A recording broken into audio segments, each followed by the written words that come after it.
ஏங்க இன்னைக்கு காலையில தான் வந்தேன். 20 நாள் நடக்குது, அந்த கட்சி கேட்க மாட்டேங்கிறீங்க. 20 நாட்கள் பேச்சுவார்த்தை நடத்திட்டு இருக்கிறாங்க, இன்னும் பேச்சுவார்த்தையும் நடக்கல.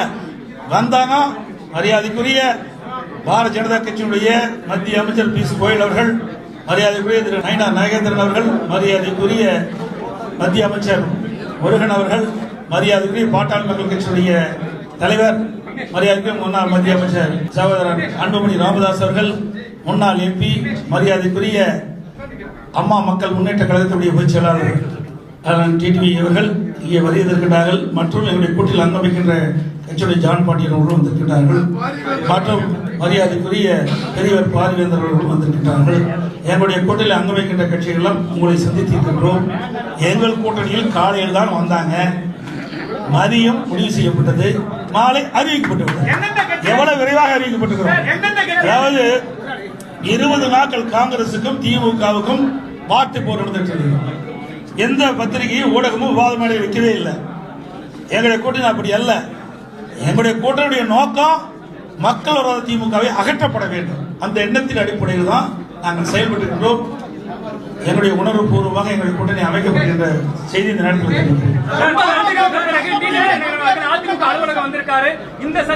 உங்களுக்கு என்ன கஷ்டமா இருக்குது? அவர் வந்தது அதை விட மாட்டேங்கிறீங்க. எப்படியாவது ஒரு பிரச்சனையை எழுப்பலான்னு பாக்குறீங்க. எந்த பிரச்சனையும் கூட்டணியில் இருக்க தலைவர்கள் இடம் கொடுக்க மாட்டாங்க. கேக்குறீங்களா?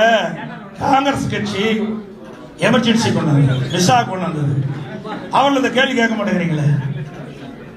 விசா கொண்டாந்தாங்க, எமர்ஜென்சி கொண்டாந்தாங்க, நாங்களே ஜெயிலில் அடைக்கப்பட்டோம் என்று சொல்லுகின்ற கட்சியோடு கூட்டணி வச்சிருக்காங்கல்ல.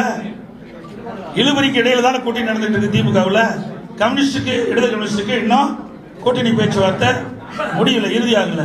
அதே மாதிரி விடுதலை சிறுத்தை கட்சிக்கு இன்னும் கூட்டணி இறுதி செய்யல. பாவம், என்ன செய்யறது? போனதற்கு 6 சீட்டு வாங்கினாங்க, 5 சீட்டுக்கு அலையோடு அலைஞ்சிட்டு இருக்கிறாங்க.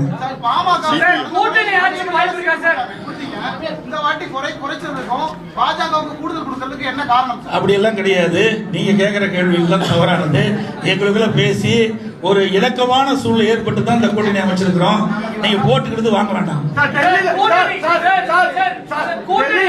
டெல்லியில பேச்சுவார்த்தை நடைபெறுது, தொகுதி பங்கீடு பேச்சுவார்த்தை ஆளுங்கட்சியாளர் திமுக சொல்லியிருந்தாங்க. அதை சரி செய்யதான் இங்க வந்து இந்த மாதிரியான ஒரு கூட்டம் நடைபெற்று இருக்கு. ஏங்க இது என்ன அறிவிச்சுமா இல்லையா? அறிவிச்சிருக்கமா இல்லையா? ஏங்க ஒரு கட்சினா அவப்போ டிஸ்கஸ் ஆகும். திருமதி கனிமொழி போனாங்களா டெல்லிக்கு? எதுக்காக போனாங்க? திருமதி கனிமொழி அவர்கள் காங்கிரஸ் கட்சி தலைவர் எதற்காக போய் பார்த்தாங்க? பார்த்த பிறகு நடந்துதான் முடியலையே. ஒரு கட்சினா கூட்டணி அங்கமைக்கின்ற கட்சிகள் எல்லாம் ஆலோசனை செய்வது இயல்பு. ஆனா திமுக தலைமையில் அமைக்கப்படுகின்ற கூட்டணி கட்சிகள் எப்படி இழுபறி என்பதை நீங்கள் எண்ணி பார்க்கிறது.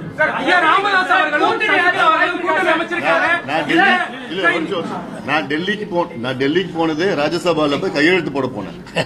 அத ஒரு விவாதமா எடுத்துக்கிட்டு பார்க்கல. நாங்க இத போய் டெல்லியில பேச்சுவார்த்தை நடத்துறாங்கன்னா எப்படி? எல்லாமே அனைத்து இந்திய அண்ணா திராவிட முன்னேற்ற கழகம் ஆட்சி அமைக்கும், உங்களுக்கு எந்த சந்தேகம் தேவையில்லை. திருப்பி 100 தடவை கேட்டாலும் இதுதான்.